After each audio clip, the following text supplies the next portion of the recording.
Halo sahabat bola.com. Nah, kembali lagi bersama rubrik Bola Break. Nah, kali ini kita akan membahas jelang pertandingan timnas Indonesia melawan Arab Saudi di ronde ketiga kualifikasi Piala Dunia zona Asia yang main di Gelora Bung Karno nanti hari Selasa ya. Nah, kita sudah bersama kedatangan narasumber yang spesial nih karena kita datangkan langsung untuk memata-matai timnas Arab Saudi nih Mas. Muhammad Erlangga yaitu ketua dari Garuda Saudi. Apa kabar Mas? Alhamdulillah kabar baik. Gimana Mas Henry kabarnya? Baik, baik Mas. Akhirnya ini ya kita bisa ngobrol ya. Setelah selama ini Iya, cuma WA-WAan aja ya. iya betul betul. Gimana Mas nih harusnya Mas juga ini ya datang ke Indonesia buat nonton cuman akhirnya nggak jadi karena kayaknya nggak di ACC cutinya sama kantor ya. Iya Mas gimana rencananya tuh Mas? begitu. Iya rencananya Gimana tuh begitu Mas? memang kan kemarin kita dinawarin teman bilang kalau misalkan mau ke Jakarta dibeliin tiket udah aman lah sama dia gitu kan. Udah diniatin ngajuin cuti ke kantor, cuman memang kalau akhir tahun agak susah kalau dari kantor karena banyak aktivitas, jadinya kita nonton dari sini aja dari jauh. Dan ini mungkin buat sahabat bola.com yang belum tahu, Garuda Saudi ini adalah bagian dari Garuda Timur Tengah ya Mas ya. Ini Iya betul. adalah WNI yang ada di negara GCC atau Gulf Corporation ya Mas ya. Itu berarti dari Kuwait, dari Qatar, dari Arab Saudi salah satunya Mas ya. Untuk Garuda Betul. Saudi sendiri bisa ceritakan Mas mulai kapan di apa namanya didirikan? Karena kebetulan Mas sendiri kan yang mendirikan ya. Iya, saya dan beberapa teman. Jadi kalau Garuda Saudi itu dibentuk pas kita tahu Indonesia akan bermain lawan Arab Saudi di kualifikasi Piala Dunia waktu pembagian grup. Eh, kita tuh inisiatif dari orang-orang yang waktu itu berangkat ke Qatar, dari teman-teman juga sebenarnya teman-teman circle yang suka kumpul main bola dan kumpul-kumpul bersama kita harus siap nih punya supporter group setelah kita lihat tuh teman-teman di Qatar kayak gimana kan antusiasnya di Piala Asia dan Asia U23 kemarin kan dan kita datang ikut sana. Jadi kita persiapkan, kita bikin dari tadinya hanya dari beberapa circle yang niat untuk berangkat ke Jeddah untuk nonton Indonesia lawan Saudi, akhirnya kenapa enggak kita langsung gabungin aja sebagai Garuda Saudi. Jadi kebentuknya sih kurang lebih sekitar 2-3 bulan sebelum Indonesia melawan Saudi. Tapi kita mulai aktif dan berkumpul bersama itu di Jeddah itu Indonesia lawan Saudi. Kita kumpulin dari beberapa bagian negara Saudi ya. Saudi kan itu luas dari sekitar dari timur ke barat di Saudi itu tuh eh, bisa 1.500 km, 1.600 km itu cuma bentang timur ke barat, utara selatannya juga besar. Jadi kita baru berkumpul kemarin, alhamdulillah di Jeddah. Jadi kurang lebih mah masih masih anak bawang lah ya. Kita berkaca banget sama sama sama Qatar gitu. Terbentuknya Oh, kira-kira begitu. ya, meskipun anak bawang, Garuda Saudi ini bisa dibilang salah satu faktor lah saat timnas Indonesia away di Arab Saudi ini stadion tuh tetap ramai dengan dukungan supporter timnas Indonesia ya. Dan saat itu Iya. gimana Mas? Respon khususnya dari fans Arab Saudi lah melihat ternyata wah Hmm. antusias supporter timnas Indonesia di sana ternyata luar biasa banget dan saat itu malah saya dengar jatah tiket untuk fans timnas Indonesia hampir atau sold out ya Mas ya waktu itu Mas ya. Iya, betul. Jadi waktu waktu diumumkan pertandingan kan di sini kan ada platform untuk pembelian tiket pertandingan itu kan online ya. Jadi dari apps di handphone.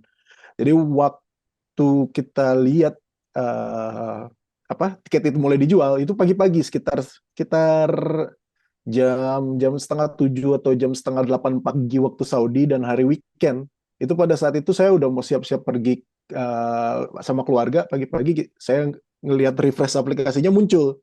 Itu bisa dibilang saya sih cukup confident gitu. Saya orang pertama yang pertama kali lihat karena langsung saya blast ke semua WhatsApp grup Indonesia warga Indonesia yang saya punya gitu di Arab Saudi dari kota ini kita forward ke grupnya juga ke grup Garuda Saudi kita forward dalam kurang lebih 4 jam ya 4 jam atau 3 jam kurang itu habis tuh jatah Indonesia karena memang di aplikasi Oke. itu pintar kan aplikasi itu sebelum kita beli tiket ditanya dukung mana dukung tim home atau Oh, away. Itu untuk pertandingan liga juga kan, kita nonton Al Nassr atau Al Hilal, kita akan heeh. ditanya dulu mendukung mana, nanti yang kebuka adalah blok dari tiket yang tim yang kita dukung. Oke. Jadi pas dibuka itu saya lihat sekitar 4.000 tiketan lah, 10% dari total stadionnya itu 40.000 kan.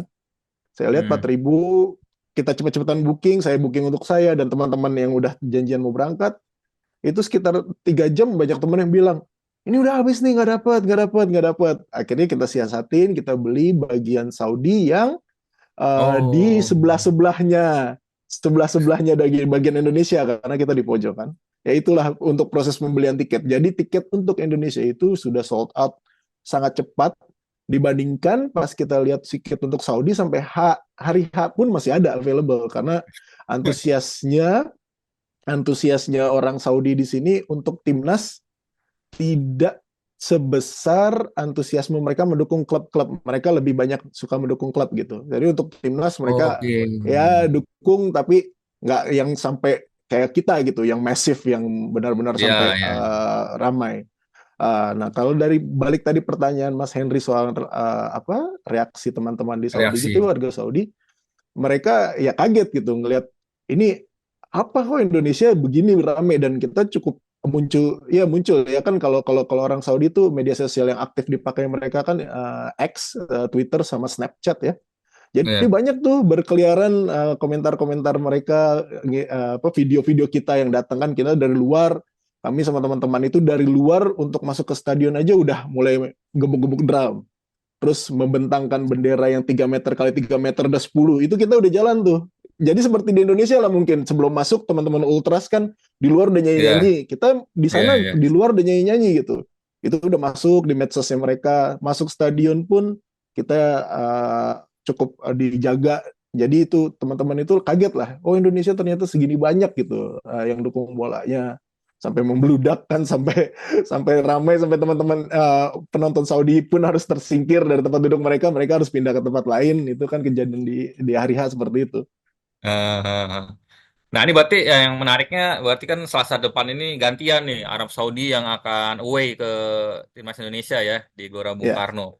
Nah, kalau menurut pantauan dari Mas Erlangga lah, bagaimana persiapan atau mungkin bukan persiapan ya, respon lah timnas Arab Saudi harus away ke Indonesia, maksudnya dari reaksi medianya atau dari timnya sendiri seperti apa, Mas? Ya, kalau kalau Arab Saudi, kalau saya lihat dari kemarin untuk mendukung ya, kemarin kan di Australia itu dia lebih banyak warga Saudi yang sekolah atau tinggal di situ. Mereka hanya sekelompok kecil lah yang pergi away day, uh, pergi, dan sama seperti Indonesia juga sebenarnya kan, hanya sekelompok kecil, tapi kita orang Indonesia ada di mana-mana gitu. Jadi Ya. setiap kita away, warga diasporanya yang datang gitu kan.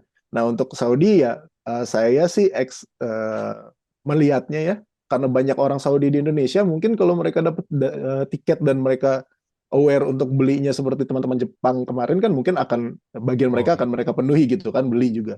Cuma dari reaksi atau persiapan mereka teman-teman Saudi tentang timnas, ya kayak yang saya bilang gitu ya, di Saudi ini mereka suka bola, mereka gila bola juga, tapi lebih banyak mendukung klub. Jadi untuk timnas mereka ya udah gitu, nggak yang sampai gila-gilaan. Ditambah prestasi mereka yang kurang bagus kan, ya, so far. betul. Jadi mereka nggak terlalu semangat. Ya mereka cuman mereka masih menganggap, kalau dari saya lihat di kantor, teman-teman di kantor masih menganggap remeh Indonesia ya. Mereka ngelihat hasil kemarin di lawan Australia 0-0, mereka bilang, nanti lawan Indonesia kita akan menang kok, nggak khawatir. Seperti itu ya. Jadi menarik Wih. juga, ya menarik untuk teman-teman Saudi. Mereka dari warga Saudinya sih mereka tetap confident bisa mungkin mengejar peringkat kedua atau tiga dan empat gitu ya.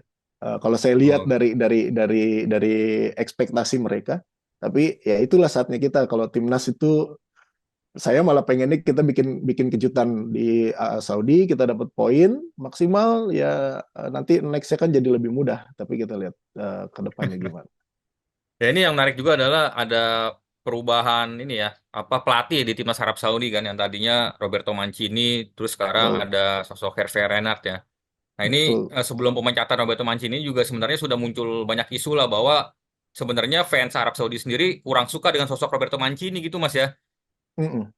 Nah, terus Iya, kalau gimana Mas itu perbedaannya betul. sekarang setelah kemarin sebelumnya Roberto Mancini ke Hervé Renard yang sebenarnya juga sebelumnya sudah pernah jadi pelatih Arab Saudi juga Mas ya? Apa sekarang apakah publik jadi lebih mendukung Hervé Renard atau mungkin kepercayaannya belum balik lagi setelah kemarin Roberto Mancini prestasinya bisa biasa-biasa aja bisa dibilang seperti itu ya? Iya, jadi kalau kalau Mancini sendiri kan memang rekornya kan mereka dia kurang bagus ya. Dari official match-nya aja Mancini kalau nggak salah cuma menang 6 kali dari kalau nggak salah 13 kali dia. Official match 13 official match menangnya cuma 6 kali kan berarti kurang dari 50% ya. Dan yang jadi permasalahannya adalah kan mereka tuh di bawah Mancini itu timnas Saudi golnya nggak terlalu banyak, bal lebih banyak kebobolan. Jadi memang di orang-orang Saudi ini dari warga yang ngerti bola sampai yang influencer itu mereka tuh nggak suka dengan gaya permainan Mancini, dibilang terlalu pasif gitu kan gaya mainnya. Jadi mereka memang tidak suka dengan timnas Saudi di bawah Mancini, tidak ada perubahan yang signifikan. Ditambah datangnya Mancini itu kan sebenarnya mereka tidak bisa dibilang tidak berharap Hervé Renard keluar. Jadi pada saat Hervé Renard keluar itu kan bukan Oh, pemecatan, dia pengunduran diri. Dia ditawarkan si Hervé Renard itu ditawarkan untuk melatih timnas perempuan Perancis kan, negaranya dia sendiri. Jadi warga warga negara Saudi itu masih masih berharap Renard itu stay gitu waktu itu.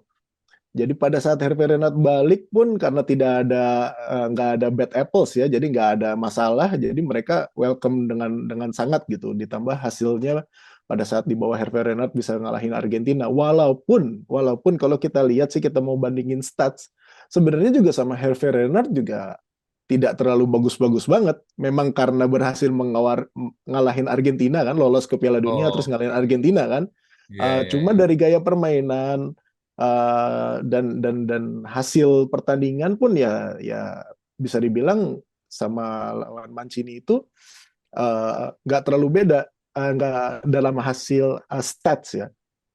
Tapi kalau kalau orang luar melihat atau misalkan yang suka bola ngelihat Mancini, kedatangan Mancini itu perbedaan dengan Hervé Renard adalah Mancini itu lebih menarik orang pemain-pemain timnas yang muda-muda, pemain Saudi yang muda dari klub-klub lain yang benar-benar bermain bagus di liga.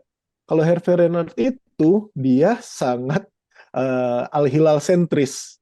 Jadi bisa dilihat Oh, kemarin dari pertandingan lawan Australia, back four-nya aja semua Al Hilal. oke. Itu. Terus di tengah itu tadinya dia berharap sama pemain-pemain Al Hilal. Untungnya pemain bukan untungnya atau untung atau ruginya ya tergantung dari mana kita sisi lihatnya. Pemain Al Hilal tersebut cedera, si kaptennya kan si Salman Al Farisi. Itu kan ditarik itu Hilal juga. Terus Salim Dosari juga Hilal juga. Jadi memang Hervé Renard itu bisa dibilang punya prestasi cukup bagus untuk Saudi karena dia 75-80% itu pemainnya udah satu klub dari Al Hilal yang memang tim Hmm. paling hebat di sini. Anggapannya ya apa ya, tim ya bukan Real Madrid juga. Pokoknya tim yang dominan lah Al Hilal kan dia Iya, iya. memang. Jadi Ya kan bisa Al dibilang Nassr kan cuman baru-baru ini aja kan ya setelah datengin Ronaldo jadi gitu kan. Kalau Al Hilal betul. emang dari Jadi dulu pun dari zamannya ya Saudi Pro League belum mendatangkan banyak pemain bintang nih Al Hilal emang jadi tim bagus iya, kan di sana juga. jadi kayak kayak cuma ganti baju aja, ganti baju Iya. ditambah beberapa pemain-pemain dari klub lain. Jadi makanya Hervé Renard itu kalau kalau menurut orang banyak yang bilang ya karena itu kemudahan untuk melatihnya karena tim tim tim chemistry-nya udah bagus. Itu sih kalau kalau menurut saya. Oh, ini Sintayong wajib mendengarkan kata-kata dari Mas Erlangga nih. Luar biasa nih, langsung Boleh, bocoran boleh. dari Arab Saudi langsung deh kan. Boleh. Tim manajemen PSSI tahu nomor saya kok. Bisa kalau misalkan mau apa, mau ada Iya, orang dalam saya siap siap dipanggil. iya, iya. Al Hilal sentris jadi ya. Tapi kemarin Iya, iya. sebenarnya kalau kita mantau reaksi-reaksi dari media atau reaksi-reaksi netizen Arab Saudi lah ya. Kemarin sebenarnya setelah menahan imbang Australia ini bisa dianggap positif lah permainan Arab Saudi di bawah Renat, lebih kompak apa lebih segala macam. Kalau menurut Mas gimana tuh Mas? Setuju nggak dengan anggapan itu? Iya, karena bisa dilihatnya yang di bawah Renard dan kemarin lawan Australia, mereka lebih banyak attacking, lebih banyak nyerang kan. Nyerang walaupun nggak ada hasilnya gitu kan, tapi lebih nyerang. Jadi yang dilihat sama sama supporter adalah ya sepak bola menyerang dibandingkan sepak bola bertahan yang punya Mancini gitu. Makanya reaksi mereka lebih lebih welcoming ya, karena nggak ada masalah sama Hervé Renard, ya itu dia. Jadi mereka ya lebih senang walaupun masih kosong-kosong. Jadi makanya mereka bilang, oh oke, confident nanti lawan Indonesia kita akan menang kalau mainnya seperti ini gitu. Ya, kita lihat nanti hasilnya gimana. Ya mungkin nilai sisi negatifnya adalah Indonesia pun sebenarnya menuju pertandingan Arab Saudi ini nggak baik-baik aja lah Mas ya. Karena kemarin pun saat melawan Jepang kalahnya cukup besar. Sebenarnya saya pribadi sih memprediksi kalah, tapi mungkin skornya nggak sebesar 0-4 gitu kan. Nggak kalah 0-4 ini bisa dibilang ya ini tamparan keras lah. Ini seperti tertekan juga Sintayong dan para pemain pun mungkin kepercayaan dirinya hilang lah ya setelah di awal-awal ronde ketiga ini sempat menahan imbang banyak tim besar kan Arab Saudi di Hmm. kandang Arab Saudi, Bahrain segala macam. Hmm. Ya kalau menurut Mas dari sudut pandang Mas sebagai fans gimana menilai kekalahan Indonesia kemarin dari Jepang dengan skor telak 0-4 itu? Kalau kemarin pas lagi lihat pertandingannya, ya uh, yakin, bukan yakin kalah ya, bisa diprediksi kalah. 4-0 pun itu juga udah oke ya sebenarnya, dilihat dengan trennya Jepang di ronde ini ya. Jepang udah kayak keran golnya tuh lagi kebuka banget, dan memang yang bisa ngejebolin gawang mereka pun pemain mereka sendiri kan, bunuh diri lagi lawan Australia kan. Jadi nggak Ya, ada pemain di luar jersey Jepang bisa nyetak gol ke gawang Jepang gitu kan. Jadi kita memang udah ya kita pasrah gitu. Uh, yang kekalahan 4-0 itu nggak ngenakin, cuman jadi kalau kalau kita mau lihat sebenarnya jadi biar wake up call sebenarnya buat untuk pemain kita, pemain timnas, tim kepelatihan dan juga pendukung, untuk kita tuh tahu level kita tuh sebenarnya di mana. Kita harus ingat juga waktu itu kan targetnya sebenarnya apa sih dari targetin Sintayong ini kan. Sebenarnya Piala Dunia, lolos Piala Dunia itu kan bukan target awal. betul Kita betul. targetnya berubah di tengah jalan karena dilihat kita lebih bagus. Nah, sebenarnya kan Ya. targetnya Piala Asia. Ini kita Piala Asia yang nanti 2027 kan sebenarnya kan. Nah, Targetnya itu nah. bermain di situ sampai stage yang cukup jauh gitu. Sebenarnya di sini kita target tambahan lah. Jadi kita, kalau saya pribadi ngelihat 4-0 kemarin kalah udah expected. Uh, Kalau saya pribadi nerima, nggak terlalu masalah. Karena kita masih lebih bagus daripada Bahrain yang kalah 5-0. Jadi at least kita masih 1 poin di atas Bahrain. Kita Oke masih bisa oke. ngatain, kita ketemu orang Bahrain bisa bilang lo 5, kita 4. Aman, aman, kita nggak ada masalah gitu kan. Jadi Hmm. itu kalau kalau dari pertandingan kemarin. Cuma kalau dari sisi strategi permainan, saya pas lihat line up senang banget ngelihat ada Yakup Sayuri di situ. Karena Oke. Kalau Sintayong mau bermain counter attack, kita butuh orang-orang seperti Yakup Sayuri dan Marcel sebenarnya sih, yang larinya memang kenceng. Karena kalau kita lihat di beberapa pertandingan terakhir, hampir semua pertandingan di grup ini dah, di grup stage ini, kalau mau bermain counter attack, yang di depan bawa bola cuma Ragnar sendiri. Itu selalu selalu seperti itu. Ya Setiap ya kita ya. counter attack nggak ada temennya. Counter attack sendirian lawan back 2 nggak akan bisa lah. Kita sehebat-hebatnya pemain apapun, nggak, bukan Ronaldo R9 atau bukan bukan Michael Owen yang larinya memang kenceng gitu kan. Jadi kita butuh Yakob, karena kita bisa lihat di Piala Asia kemarin bagaimana gol yang kerennya Marcel lawan Irak itu kan dari lari kencengnya Yakob, dari lari kencengnya Marcel gitu kan. Kita butuh Ah, butuh itu. Jadi saya, kalau memang Sintayong memang ingin bermain seperti itu, saya pikir harus mengorbankan beberapa pemain berfisik besar itu diganti dengan yang speeding untuk lari gitu. Jadi tinggal dia oke. bagaimana mengatur balance dari tim yang dia punya saat ini. Tapi ya kita lihat itu mungkin ada alasan lain Sintayong makanya dia pelatih kita bukan kan, makanya kita cuma pendukung dia pelatih ya mungkin dia yang lebih tahu daripada kita kan, kita cuma lihat dari luar gitu kan. Saya berharap sih mudah-mudahan ada orang yang memang larinya kencang untuk Iya, iya. mengcounter gitu dan bertahan sih udah cukup bagus ya. Kemarin kan bisa dibilang golnya itu kan mulai banyaknya setelah Kevin Dix Iya, iya. keluar ya.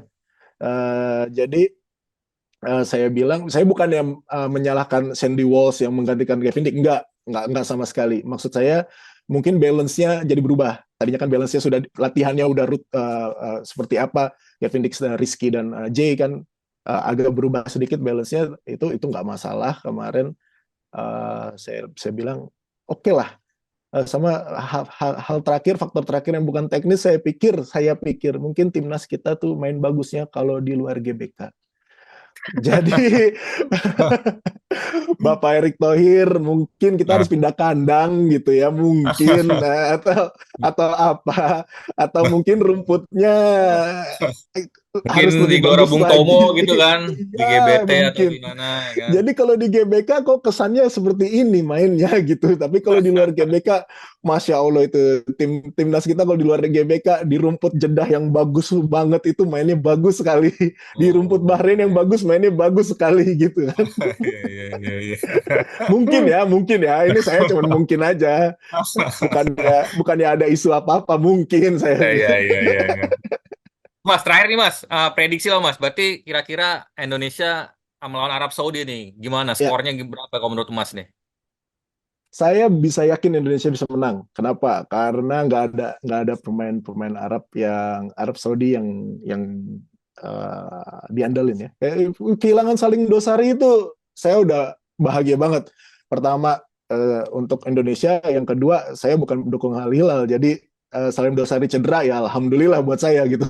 Salim Dosari cedera nggak main alhamdulillah. Kaptennya yang menjadi jangkar Salman Al Farisi udah diregister tapi di ACL di Australia, jadi mereka nggak bisa ganti. Itu merupakan signal baik buat kita, mudah-mudahan bisa kita manfaatin ya, karena kemarin Saudi walaupun mainnya bagus dalam artian menyerang tapi masih belum bisa nyetak gol, dan strikernya pun ini kan masih muda-muda, cuman Saleh Aseri yang berpengalaman, yang lainnya muda. Walaupun yang muda itu kemarin strikernya si Marwan. Marwan itu main di Liga Belgia juga sebenarnya. Sama Faisal Al-Ghamdi juga main di Liga Belgia. Jadi sebenarnya mereka ketemu sama Ragnar sama Sandy ya di Liga Belgia itu. Tapi dia timnya paling bawah. Jadi saya kira Saudi itu juga tim-timnya masih yang di lini depannya masih muda. Lini belakangnya itu udah yang lebih berpengalaman. Jadi kita gimana caranya? Kalau kita bisa, kayak saya bilang, kalau kita bisa counter attack, kita menang di balap lari lawan back Saudi counter attack, dan kita bisa memanfaatin counter attack seperti one on one kemarin Ragnar bisa gol gitu misalkan, itu insya Allah kita bisa menang 1-0 atau 2-1 lah. Kita cetak satu gol, kita langsung main defense. Karena Saudi itu nggak ada pemain kreatifnya. Jadi kalau kita bisa seperti itu, kita defend di belakang, udah satu gol duluan yang paling penting, insya Allah kita menang. Mantap. Menang buat Indonesia ya. Insya Allah. Oke, Mas Erlangga, terima kasih nih udah menyempatkan waktunya ngobrol di Bola Break. Semoga Ya, timnas Indonesia bisa meraih kemenangan atas Arab Saudi amin. dan kita bisa nanti mudah-mudahan bisa main lagi di Timur Tengah karena dukungan dari teman-teman Timur Tengah ini sangat luar biasa lah, kemarin sudah terbukti di Arab Saudi dan juga saat melawan Bahrain ya. Betul, betul. Oke Mas Erlangga, sampai Siap, jumpa siap. lagi ya. Ya, makasih.